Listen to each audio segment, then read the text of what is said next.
Londrina, o número de casos de dengue tem preocupado a população. Somente ontem, das 6 mortes por dengue registradas no Paraná, 5 foram em Londrina. Mas e se você ou um familiar são diagnosticados com essa doença ou estão com a suspeita? Você sabe que remédios você pode tomar? Qual que é o tratamento mais adequado? O que fazer e o que não fazer? Para falar sobre isso, a gente recebe o doutor Adriano Brandão, que é médico da família. Doutor Adriano, um prazer recebê-lo. Obrigada por estar aqui, viu? Quero agradecer você, Michele Legleri, da Unimed, toda a equipe da Unimed que está aqui com a gente. Obrigada mesmo. Doutor, primeiro queria que você me falasse um pouquinho. Médico da família é uma especialidade? O que é o médico da família? Sim. Boa tarde. Boa tarde. É um prazer muito grande estar aqui, poder conversar com os nossos telespectadores, principalmente a respeito da importância não só do médico da família, mas também como dessa doença que tem atingido tanto a nossa população. O médico da família é uma especialidade cuja principal função é enxergar o paciente em todas as etapas da sua vida. Então, ele está habilitado a fazer o atendimento desde a criança, o adolescente, o adulto, a gestante, o idoso. E ele acompanha não somente aquele paciente, mas também os outros moradores da sua residência. Então, é muito comum a gente ter o atendimento do jovem, que vai crescendo, com o pai, depois o filho, os avós, e a gente consegue entender a dinâmica familiar e como isso interfere diretamente na saúde de cada um. Uau, que legal. E onde a dengue se encaixa nisso? Na verdade, é um assunto muito sério que a gente não pode deixar de lado, né? Sem dúvida alguma. A dengue, ela entra dentro da atuação do médico de família porque cabe a ele fazer as orientações a respeito dos cuidados, tanto na prevenção quanto nos cuidados durante a doença, visto que as principais medidas para o sucesso no tratamento da dengue são hidratação adequada e repouso, e isso depende muito da educação do paciente durante a doença. O profissional, tanto não somente o médico de família como o clínico, é o profissional indicado para fazer esse tipo de orientação. Tá. O que a gente não pode fazer se a gente está com suspeita de dengue, doutor? Muito bom. A dengue, ela é uma doença infecciosa, como muitas outras. E isso, no início da doença, né, toda doença infecciosa é aquela causada por um agente, ou um vírus ou uma bactéria. E no início, ela sempre vai compartilhar sintomas com outras. Febre, mal-estar, dor no corpo, dor de cabeça, às vezes tem náusea, tem vômito, tem diarreia. E é muito difícil, então, somente com esse conjunto de sintomas, a gente poder dizer se existe dengue ou não. Para a gente tentar resolver essa situação, a gente tem que se valer do que está acontecendo no município, na região, naquele momento. E agora a gente vive uma situação de dengue.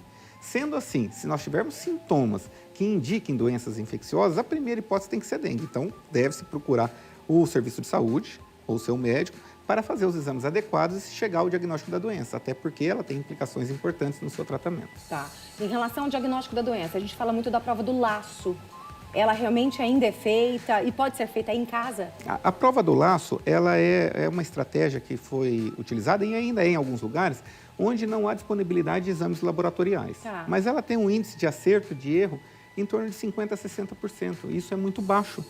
A gente opta por utilizar exames laboratoriais que têm índice de acerto de 96%, 97%. No caso da dengue, se for no início da doença, a gente utiliza a pesquisa de um antígeno do vírus, que chama NS1, e no caso dos dias mais tardios, do 5º em diante, a gente procura a formação dos anticorpos no indivíduo.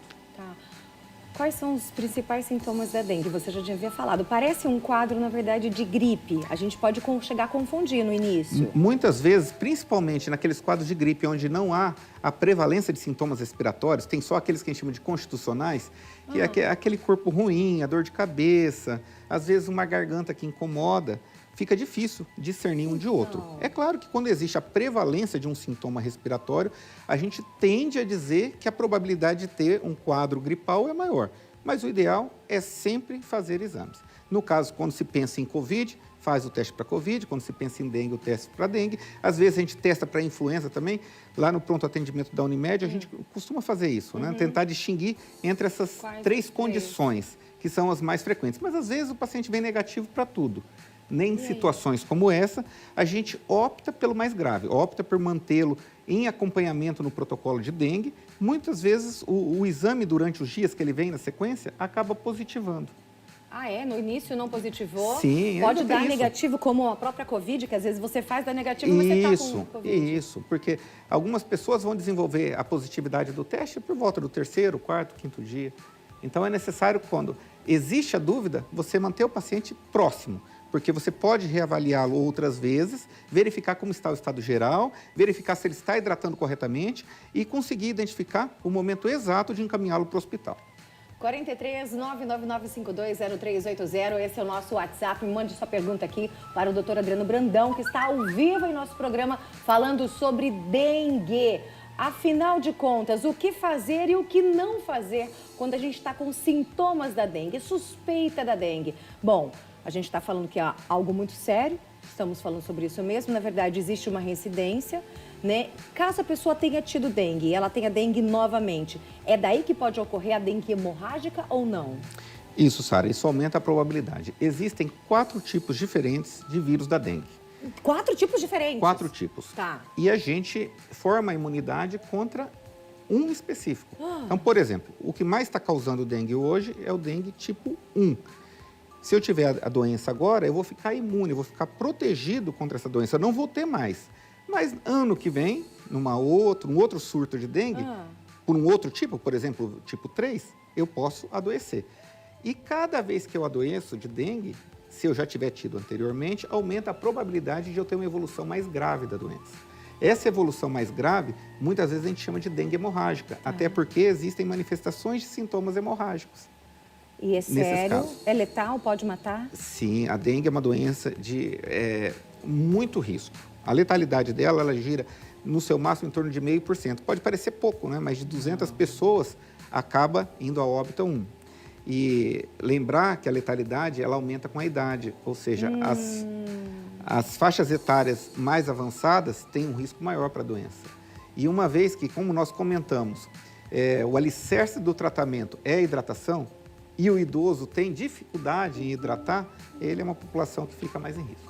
Então, a hidratação, além da hidratação padrão, tem que tomar mais água ainda que o normal. E, se necessário, até soro. Exatamente. Aquela orientação padrão de 2 litros que a gente ouve falar, no caso da dengue, ela é insuficiente. Olha. A gente costuma recomendar em torno de 60 a 80 ml por quilo. Então, um adulto com peso padrão de 80 ml, de 80 quilos, vezes 80 ml, isso vai dar em torno de 6 litros. Né? 6 litros por dia. E isso a gente divide.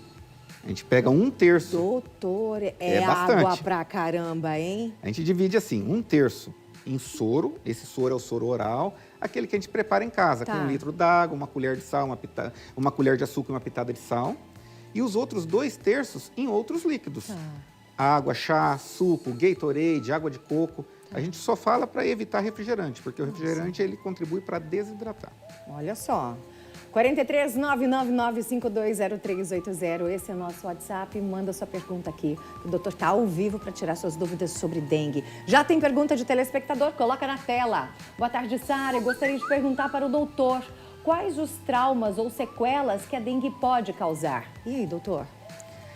A dengue ela é uma doença extremamente catabólica. O que é isso? Ela aumenta muito o consumo de energia durante a sua evolução e, ao mesmo tempo, ela tira a vontade da pessoa se alimentar.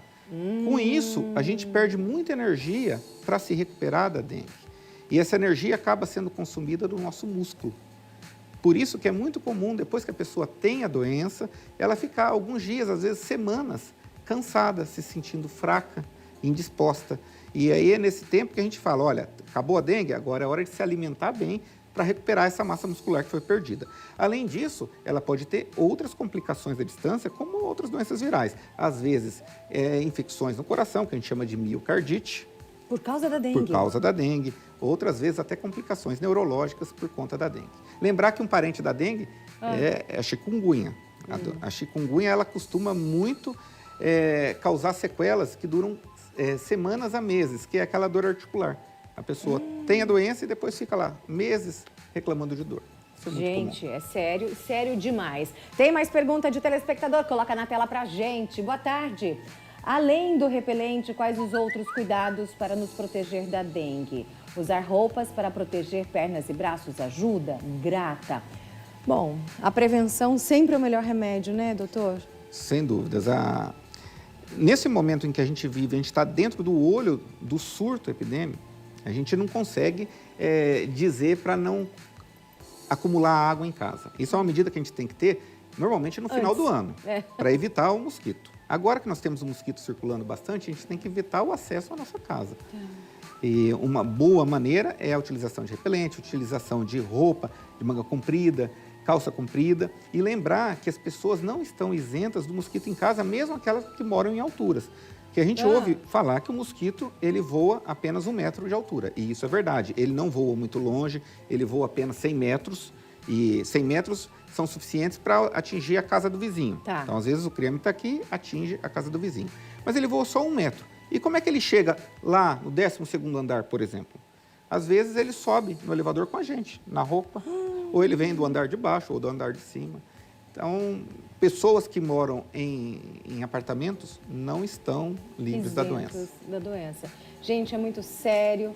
Não deixe a água parada, a gente já fala sobre isso. Use repelente, repelente pode ajudar. E não tome remédio por conta, a automedicação não é o caminho. Se você está com suspeita, além de se hidratar muito, procure auxílio médico. Acho que esse é o caminho, né?